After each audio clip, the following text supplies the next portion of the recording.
Okay. Hello, everyone. Um, the hope is that I am live on YouTube and Facebook. I'm trying to figure out how to stream with OBS here.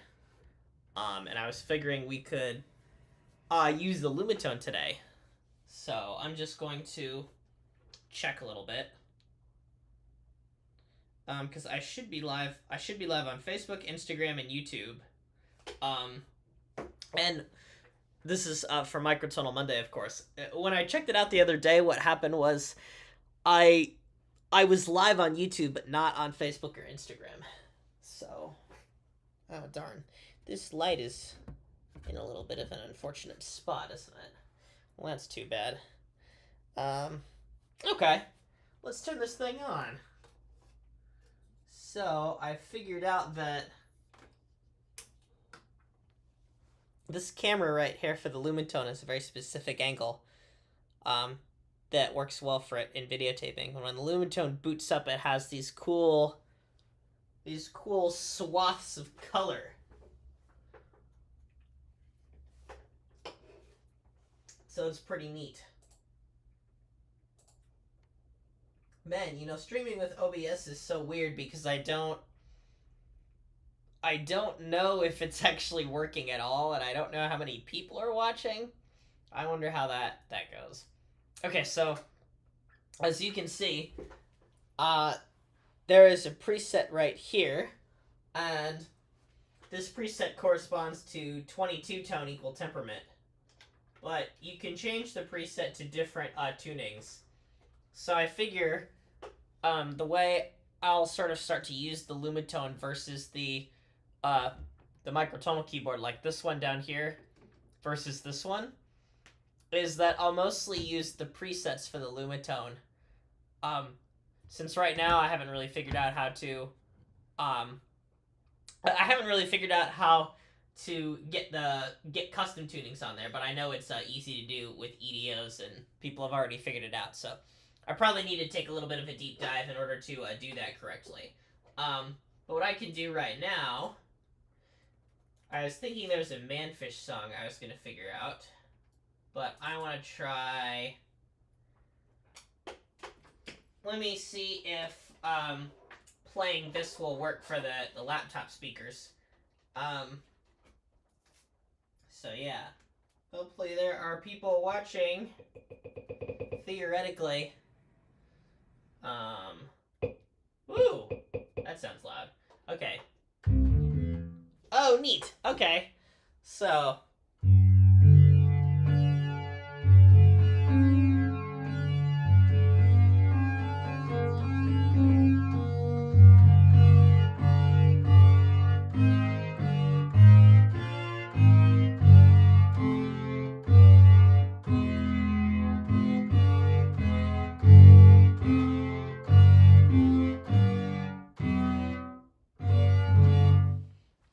So I wish I could tilt the camera in such a way that I could see the hexagons in the keyboard. I can't quite figure out how to get my laptop. I don't know, let me see. I'll bet I can move this in just the right way, and I'll kind of stick this in the corner and see how high it can go. There we go. Okay. So now the laptop is up here, and it's totally not precarious at all. And then, oh hey, that kind of works. Kind of like if I'm teaching a virtual lesson. Okay, neat. So now we have a 22 tone equal temperament.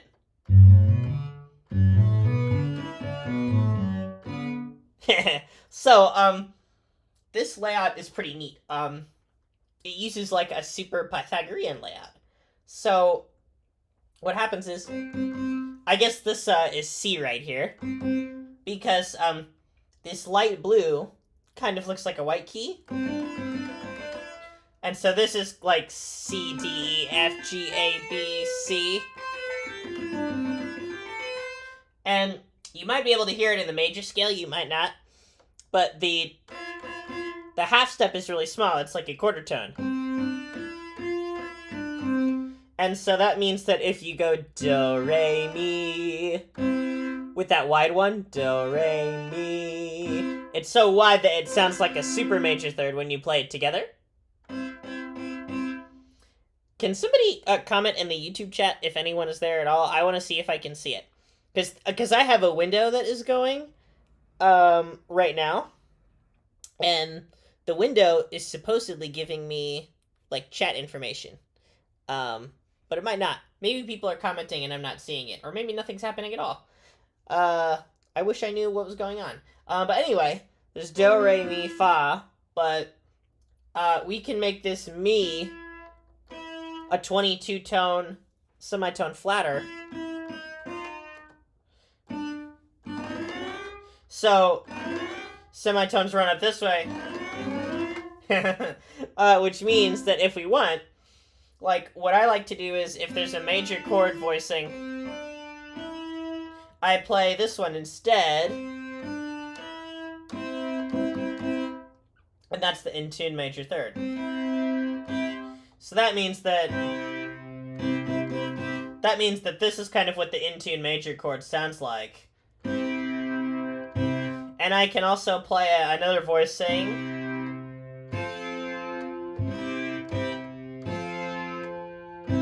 What's really weird about Lumatone voicing, I think, is that when you play a perfectly ordinary chord, lots of times you really have to angle the shape of your hand just right in order to get all the notes you want. At least, I especially find this is true of, like, 22 tet. So, like, C, E, down, G.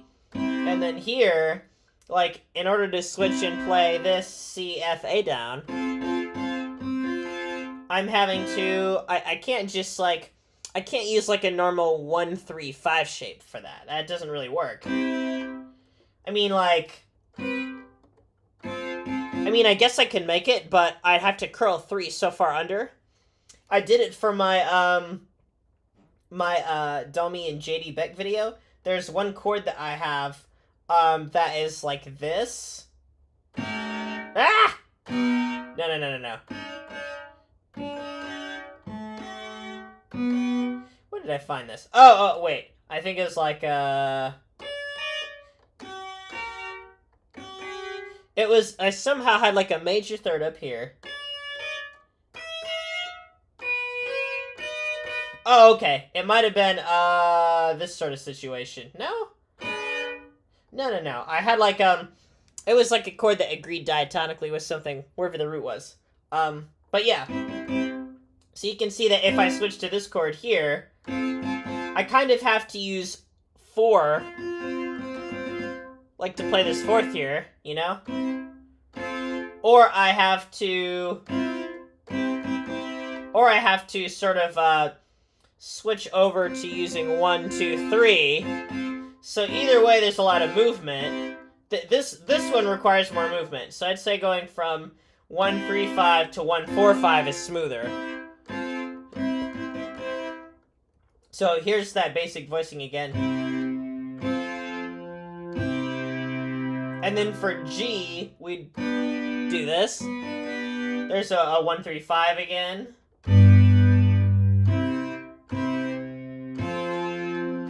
Ah!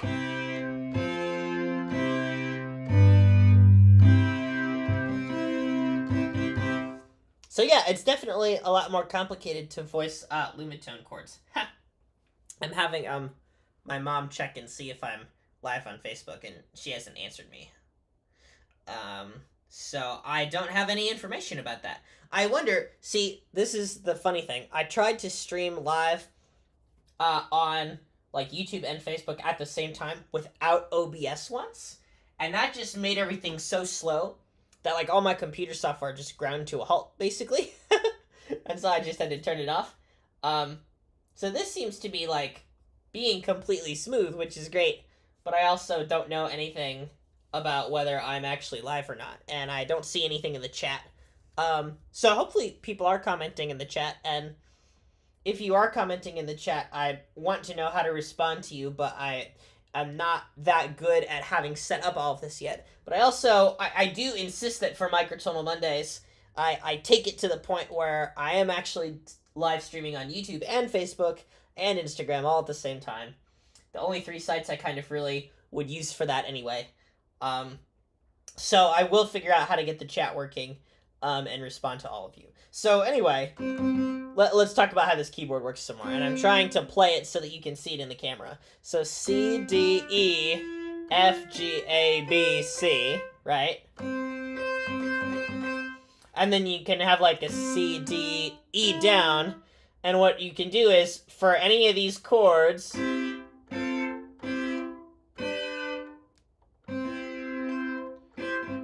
Man, I really wish I could... Oh, here we go. Me really wishing I could play C, E, G, C. But there's probably a way to do that. That involves, like, going up here. Yeah, you could do like this. Different ways to play the same chord. So, like, here's C, E, G, C, right? I'm playing this one, this one, this one, and this one. I could do it here, too. But it's harder to reach this way. Especially for, like, the legitimate major third. If I'm here, it's super major, but it's, 22 has super major, major, minor, and sub-minor. And it's really cool because the major, or the minor and the major third, in 22 they're just a quarter tone apart, and that's it. Which is really exciting. So yeah. Okay, anyway. We figured out how to kind of do this chord.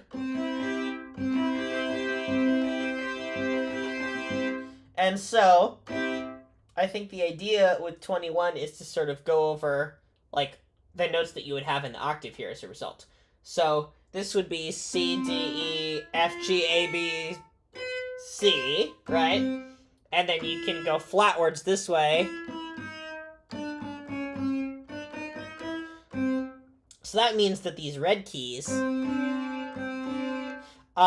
if you're going, like, up and to the right, it's like a neutral second, right? Versus a major second.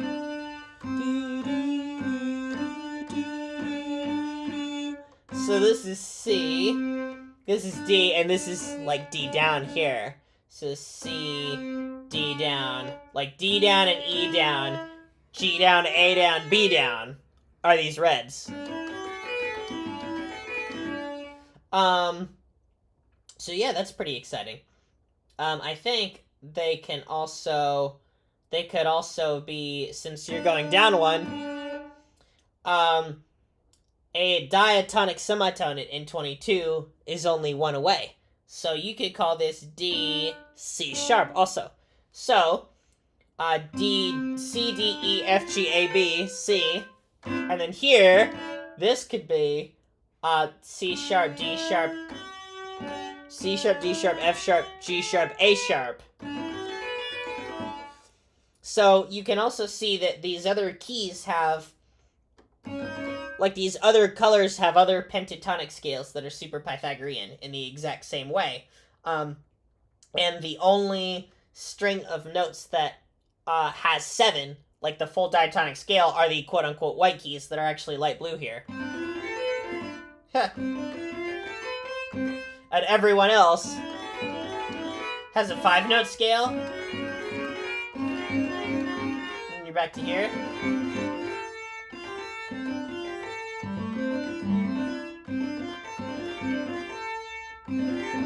Another thing that's really neat about the Lumatone is that you can play the same notes at different places. So, you can, if there's a chord voicing, like when I was playing around in the Lumatone, figuring out what I do, there were some spots where, hello, kitty, you want to say hi? Oh, I think Wiggles wants to say hi. Yes.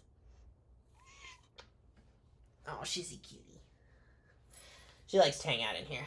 Okay, so, yeah, it's like if I'm playing the Lumatone and I find a chord and it's a bit hard to play just because of the positioning or where my fingers have to go, especially tucking fingers under. Tucking fingers under, I think, is very much the culprit. Like, when I want to play a chord that's kind of like this, and there's a note that's, like, down here, tucking under, that is something I very much have to get used to in terms of just, like, thinking about how this works. Like, I have to get intuitive about thinking around that in natural Lumatone improvisation. And I also just have to get better at thinking about where notes are. But I find that the colors are really helpful. I couldn't do it without the color scheme. So yeah, like, here's C, D, E, F, G, A, B, C. And then if I go up here, I have the same thing. And if I traverse again, you know, there's 3 different spots where that can happen, which means that if a note is too far down and I want to reach up for it, I can look up and see where it is in that layout, because the notes get to the same places by traversing in that way. So you can also change the Lumatone keys colors. And this is something I did for my America the Beautiful in All Equal Temperaments 1 to 24 video, because I wanted to, like, make it like the American flag colors are red, white, and blue, so I changed the orange row to, like, a white color. And I could still see everything, but I don't think it was as helpful as orange. Okay, I wonder if anyone has commented in the chat yet, or if I'm even live at all, if I've just been talking to myself this entire time. Okay, well, so I think what I'm going to do is, since I'm fresh off of OBS, and not really entirely understanding how this stream rhythm works yet, I'm going to stop the stream, and I'm going to take a look and see if I streamed live on YouTube and Facebook. Unfortunately, the laptop mic on my MacBook Pro right now is the best quality microphone I can connect, because I had some new Shure microphones that I got a bit ago, and those work pretty well. But my audio interface is like an old audio box that I got for like $60 off of somebody when I was in college. And it's so old that it started to, like, crackle in an annoying way sometimes. And it only happens sometimes when I'm recording. But when I tested out OBS yesterday and tried to do this exact same thing, I used the audio box microphone, and the crackling was absolutely horrid. It was very much not worth it. So I almost prefer the MacBook Pro laptop mic, which is better than my MacBook Air laptop mic for this. So I'll be working on, A, figuring out how to get a better audio interface for both my computers, and B, how to connect that audio interface to this computer, since it doesn't have a normal USB port anymore. Oh my gosh, there's people in chat! Oh, this is great. Hi, Curb E. And Wichorudo. Hello. It's so nice to see you. Well, this is great. Now I know that I'm live. So I'm probably going to kind of keep going a little bit. Let's see. It doesn't look like... I asked my mom about Facebook. It doesn't look like I'm live on Facebook, although I could be. It's possible. But yeah, okay. Well, this is good. I guess I'll keep going a little bit. How about we explore another preset? Actually, what I want to do is I want to see if I can figure out a bit of Manfish's Ghost Song. And play it, because here are the presets, by the way. This is 12 tet. Boo. Another 12 tet, I think. I don't know. Oh, okay, here's something I recognize. The colors have a gradation. And in the Lumatone handbook, you can look at the end and see what microtonal tuning presets you have available. And they have charts with notation, which is very cool. So the one we were just on was number 5, the Bosquenet. Bosquenet? I don't know how you say that. People are saying it rhymes with donkey. Let's see. And we were going over here. Oh, wait, this is 12 tet again.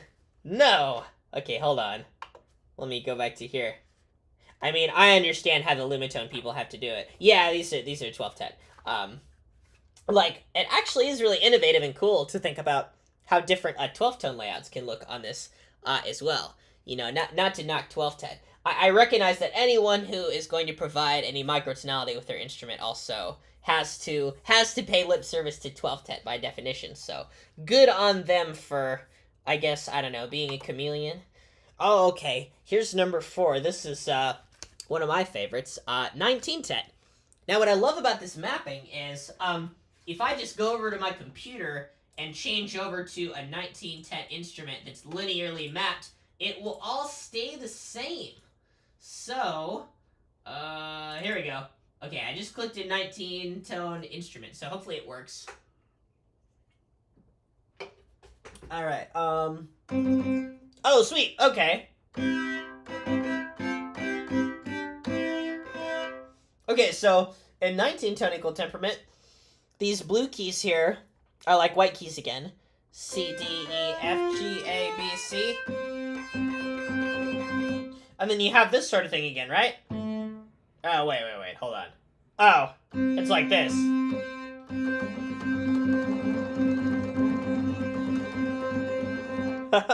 My computer will make a funny noise if I do that enough, I guess. Okay, so, 19-tone, I think, in terms of accidentals and, in terms of understanding it systematically, is a little bit easier than 22-tone equal temperament, in terms of the layout, but I've been enjoying playing in 22-tone equal temperament more. Just in particular, I enjoy being able to access all of those notes at once. So, right here, C, E, G, you notice, trying to do it so you can see it in the camera, C, E, G falls right there, and so it's already all on the same white keys. Like the approximation in 19's major third, and minor third, and perfect fifth, they're all within that major scale, which means that when we play a major scale like this, C, D, E, F, G, A, B, C, anything you could do normally with diatonic chords is already there.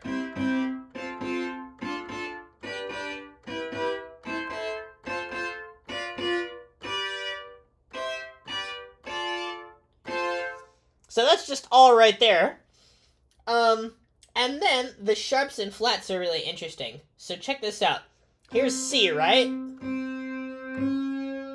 And there's C sharp. But then if you go to C sharp and then continue on, you get to D flat here. And here's D. What's really neat, of course, is because of the Lumatone layout, you can see that you can arrive at D in a few different ways. Dang, the Lumatone seems like such a cool piece of kit. Yes, it is. I'm so glad I got this instrument, and I'm so much less worried about it. You know, I was really scared that when I bought the Lumatone, what was going to happen was that this other keyboard would just become obsolete, and it's like a part of my like little like brand now or whatever. So, you know, I can't abandon it. But actually, I think it's gonna be perfect because like there's gonna be arrangements I get to where I'm like, okay, this will be better for Lumatone because it has a lot of notes and we need something like shiny and colorful in the video. And then there will be other times where I'm like, oh, the Microtonal keyboard is gonna be better because like there's not that many notes and I don't know how to make the Lumatone preset and it doesn't need to be that colorful, and you know, we should see like something more real than a light up thing. I don't know. So anyway, we're getting to D here. Ooh! And you can also go this way for that. Right? So, but this is going up in minor seconds.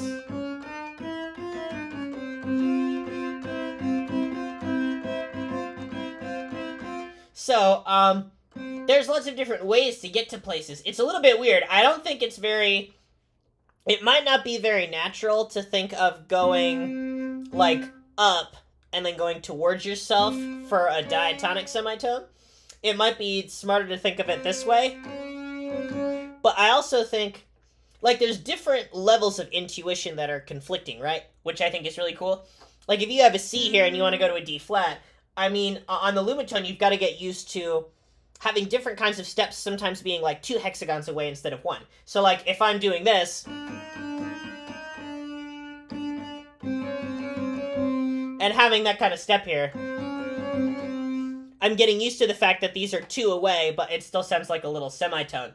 Now, if I'm here, I see that the semitones are right next to each other, but that I'm also going towards myself or down for a semitone that goes up. So, you know, it's like apples and oranges, right? like however you'd want to play it in the particular moment. But yeah, I don't have any 16-tone progressions off the top of my head that I'm really thinking about. But we could explore some chromatic medians, maybe. Here's like a C major progression. And then if I wanted to play something like E, this is just like a basic one. C, E, G can go B, E, G sharp, and you can see that this moves down to B, but this G, it only moves up one.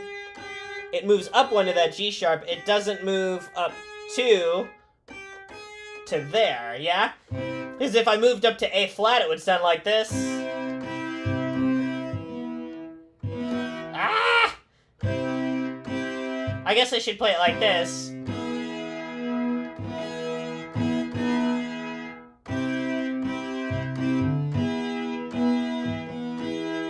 And then, oh, I know what I should do next. Now I need to E, D sharp, right?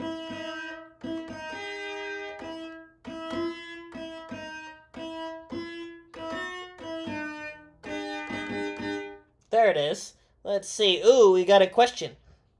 What do you think about 1910? It's my favorite right now, but I haven't gotten a good keyboard for it yet. Yes, great question. I love 1910. 1910 is very... I find that as somebody who likes to arrange a lot, 19 is very easy to think in, which is really helpful. Like, I find it will often help me provide a Zen harmonic twist on normal chord progressions without, like, being too foreign or being too non-diatonic.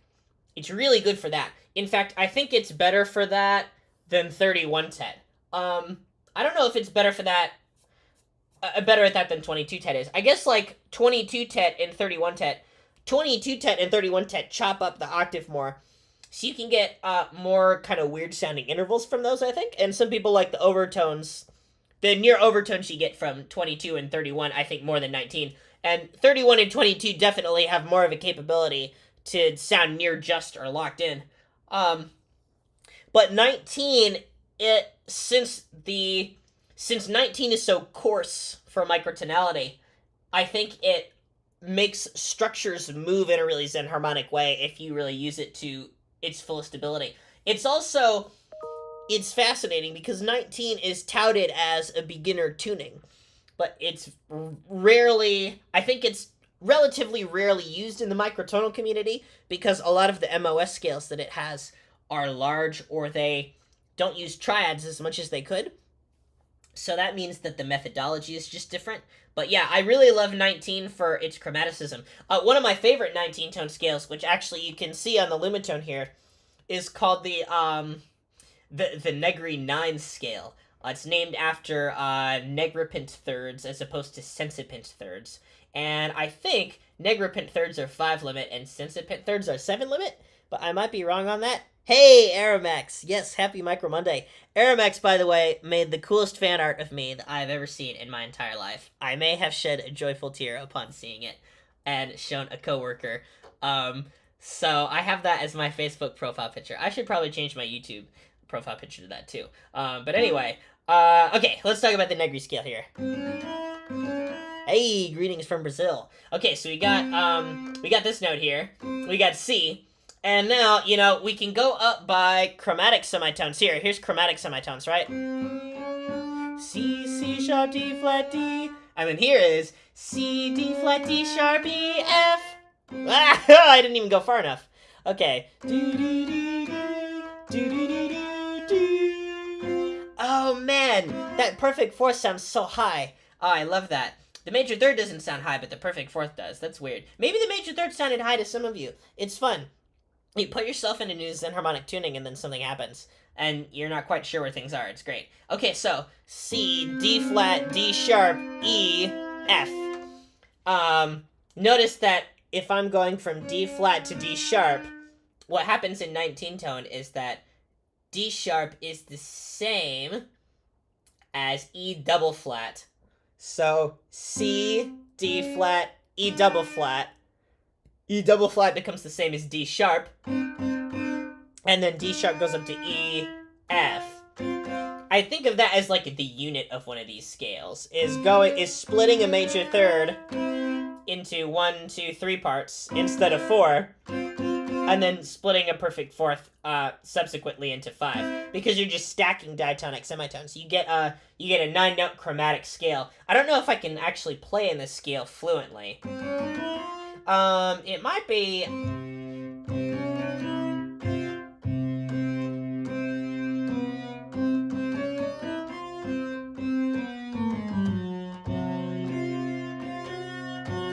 The other thing is you have to, if you're playing one of these scales, 19-note scales,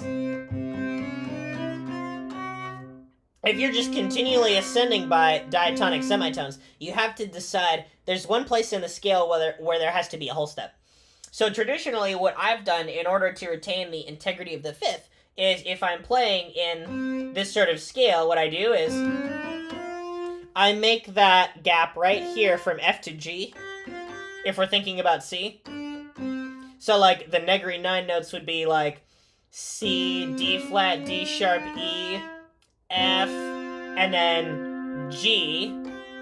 I guess I could go up here for G so you can see it better. And then it would be like G, A flat, A sharp, B, C, right? So it's almost tetrachordal in a way, right? You have like this distance from C to F that gets spanned. Ah! And then there's just distance from G to C that gets spanned as well.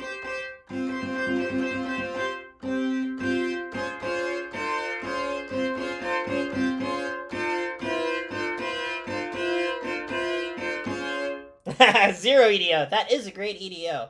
What's better than perceived silence? No suggestions. Okay, great. So then I guess, I don't know. I'm trying to think about how I would actually play a Negripit 9 scale. I guess what I could do is I could have like 5 fingers playing one piece and then 5 fingers playing another piece. Or actually 4 fingers playing another piece might be good. So maybe I could do like...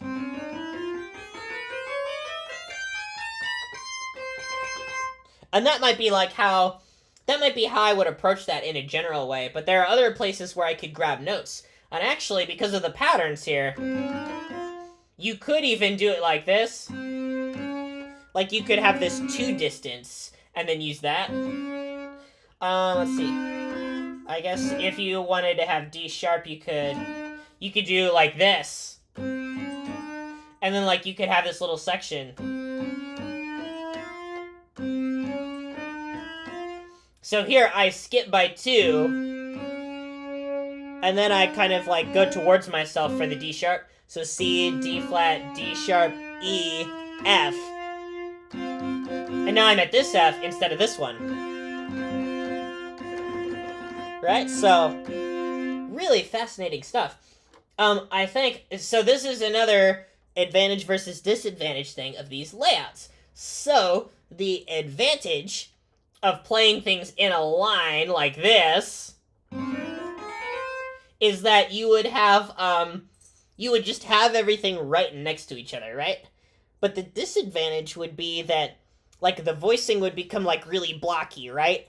And sort of feel really locked into, like, small sections of the Lumatone, as opposed to having your hands play over a reasonable distance. So that would be what this kind of thing would accomplish for you, even though the pattern is more complicated. So... My cats are chasing each other, so sorry if they're loud. Let's see. Ooh, Romeo's Gaming is asking, what synth are you using? Sounds nice. Well, I'm using Absynth on my computer. And actually, let me look at the sound. Oh, the sound I have is I think it's the felt piano. It's like in the piano section. And I've been using it to like test out Lumatone stuff and things like that. I also like to use the bass piano Lumatone sound. The bass piano Lumatone sound doesn't sound as pleasant as the felt piano, but it's very good for tuning. So I will often tune instruments to it by ear, and I find that I can be more accurate with it. So yeah, okay, neat. Hopefully this is helpful and fun on 19 EDO stuff. Maybe I can go over a different 19 EDO scale next time. I'd also like to show you guys all the presets really quick. So here's preset 4. This is 1910, of course.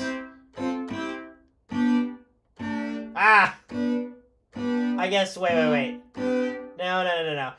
See, it's hard for me to remember which way to go for everything. I kind of have to think about it. So this is like a normal diatonic, and then this is B, and then going down to B flat would mean going... No, that's A sharp. You see, that's A sharp, so that wouldn't work. Oh, there it is. So it is right there.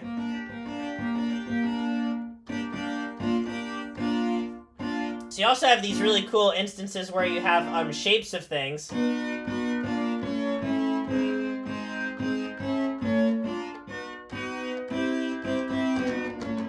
Like you can glissando through chords that are a weird distance apart. But you have to be careful about the distance. You see, I accidentally modified it, and then I got a different chord, like a diminished chord.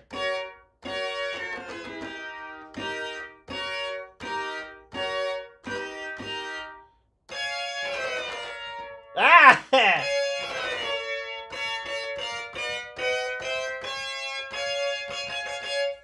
So yeah, very neat stuff.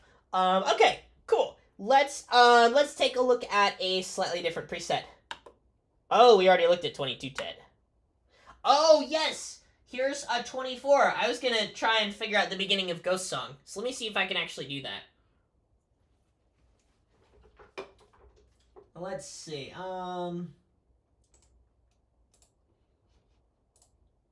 Okay, so now I might actually try Piano Tech on my computer. So that might take a little while. Might not be very interesting. I can give it a try anyway. Okay, so let's see if it's coming in. Nope. Okay. Let's see. Okay. Oh, I wonder if I have to just go up here in, like, the settings. Audio and MIDI setup. There we go. And then active MIDI inputs. Okay. I just checked off Lumatone, so that should work. Oh, no, there's horrible delay. Oh, well, that's okay. Ooh. Favorite EDO's 15. Yes! 15 is so good. Oh, it's a beautiful tuning. Oh, my goodness. I definitely want to be using 15 more. Mike Battaglia has a Lumatone improvisation in 15 that I want to transcribe really desperately. But I don't have time to do it because I already have promised to transcribe other things. I need to do like a microtonal transcription like challenge event, like to get some other transcriptions going, but I don't know what that would be. Okay, let's try... Okay, I'm going to go into advanced tuning here in Piano Tech. And then I'm going to change it to 24. Make equal temperament 24. Please work. Yay! Okay, hopefully that should be okay. Okay, so this is actually my first time trying out Piano Tech and the Lumatone together.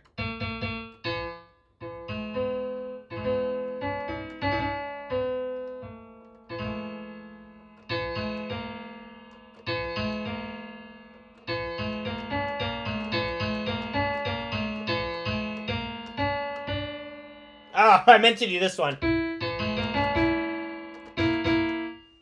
That's clipping a little bit. I'm not sure why.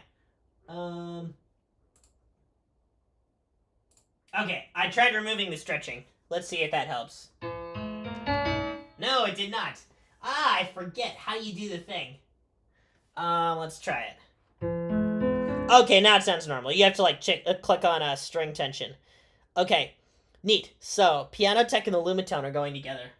So now I'm gonna go on my computer and look at Ghost Song, which is this great song that Manfish posted, and I'm gonna see if I can figure it out. Although actually, what's funny is I don't think Piano Tech isn't tuned to the right like C or whatever. This is like an F, right? Yeah, so C on the piano sounds like F. And actually, since I know where the white keys are, I do kind of actually want them to line up. I wonder if I can get it to go... Like if this is an F, I want to see if I can get it to go down a fourth. Let's see. So now I'm gonna go on my phone and just do a little math. 440 times 3 divided by 4. Okay, so I guess I'm gonna set it to like 330 hertz and hope that the piano doesn't like explode. Okay, here we go. Yay, it worked. Okay. So that is C-ish enough for me. Alright, here we go. So Ghost Song, we start with... I'm just gonna try and figure out the first 4 bars and then probably I have to go, unfortunately. Let's see. Ooh, the hand-pan sample. Space drum. Oh yeah, I definitely want to do that. Is that, so, Air Max, is that like in Piano Tech or what? Oh my god, computer.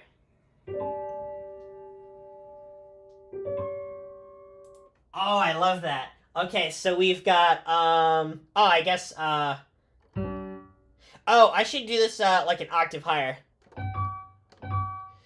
Nope. That's not an octave, that's 2 octaves. Ah!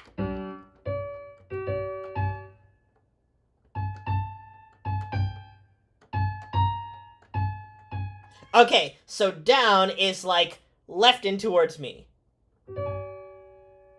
Oh, so great. And then, C half sharp. Don't tell me. This. Oh, God, that's so great. Oh, I love this. See, this is great. Great example of something that somebody should try and play. Someone should beat me to it. Someone should post a Ghost Song cover before I do it. Let's see. All right, so we got these things going on. We have a really cool perfect fifth with a neutral second over. And then it moves to having an 11 over 8 and a wolf fifth. Kind of sounds chromatic.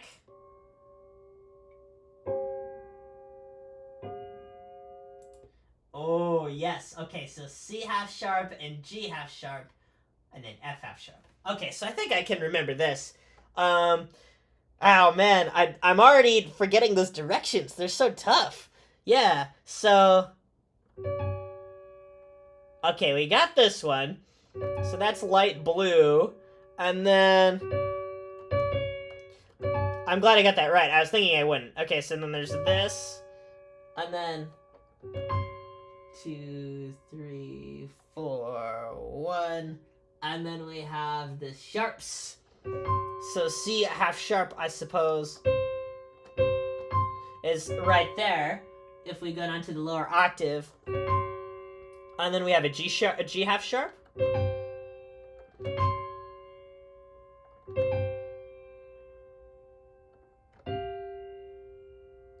Oh, nice. So then that forms like a quartal chord. Okay. And then, oh wait, okay, so now I see a B flat with a half sharp there. So I think that means that it is like B sesquiflat or something. Let's use our ears. See what happens.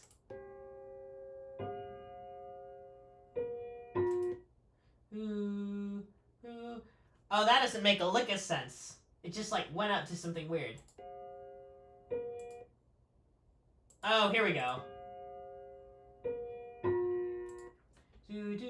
Oh, that's just a minor third.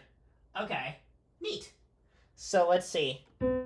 So we'd start here.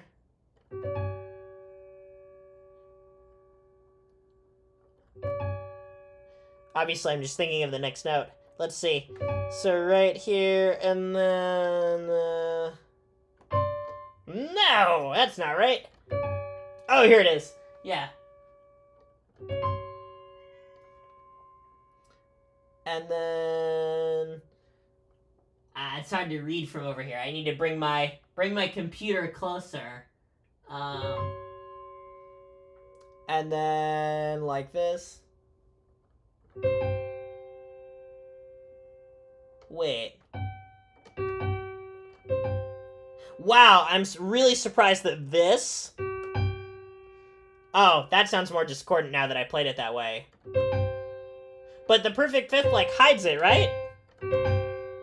Oh, only if you play it a certain way. If you play it like this, it's hidden, but if you play it like this... Not as much, right? So isn't that, like, totally wild? Like, the dynamics you use matter. Yes, this is a 24-tone layout, by the way. Okay, and then we have this situation.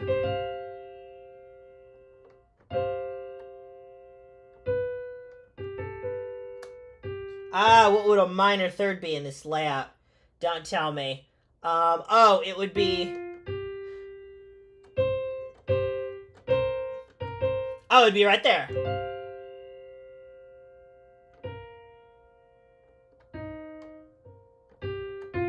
And then you'd have this low note. And then... Oh, that same accidental up high.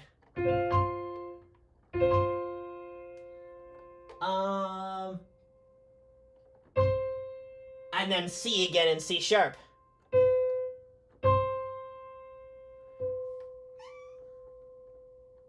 No. What's up with that?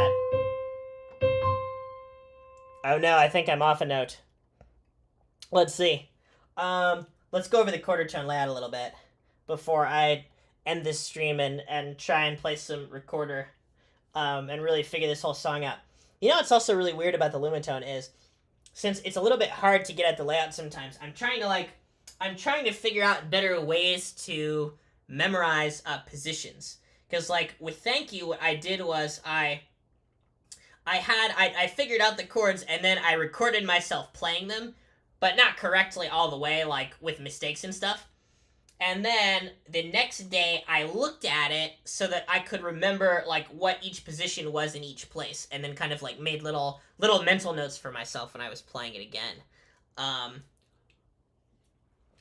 So I wonder if there's, like, a really good way to use, like, Lumatone tablature, per se, where, like, you're looking at the shapes that are created as images, and that's somehow part of the notation. I'm not really sure. I've used things like that in the past, even before I had the Lumatone. Because I do have another isomorphic keyboard that's a lot smaller, the Axis 64, I believe. I don't remember which one it actually is. Obviously, it doesn't compare to the Lumatone, but, you know, it's an older model, so it still is using, like, the same concept and everything. So, okay, going over quarter tones.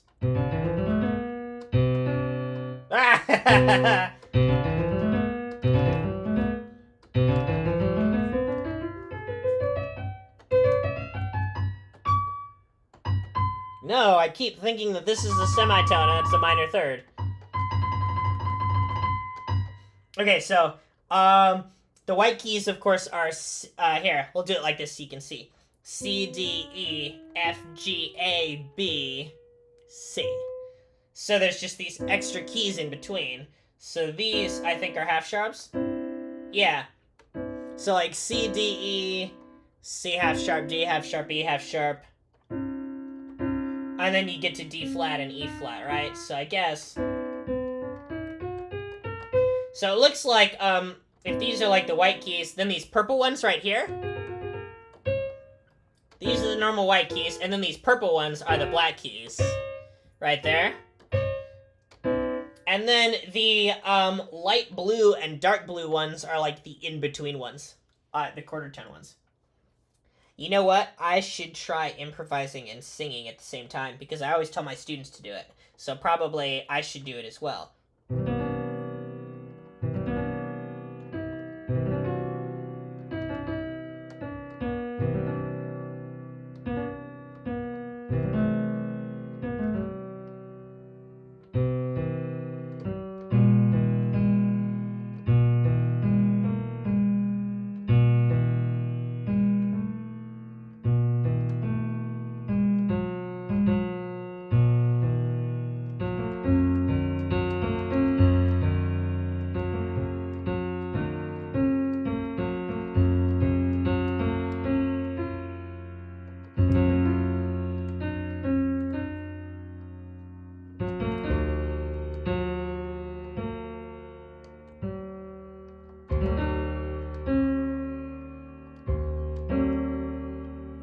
Oh no.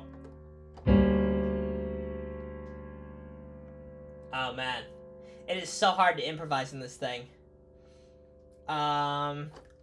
Let's see. More colors. I feel like the colors make good markers. Like what I do is if I'm ever thinking about this and I'm trying to get to another color, I think, oh, it's like the second blue one, or like the third blue one is kind of like the process. So yeah. Okay.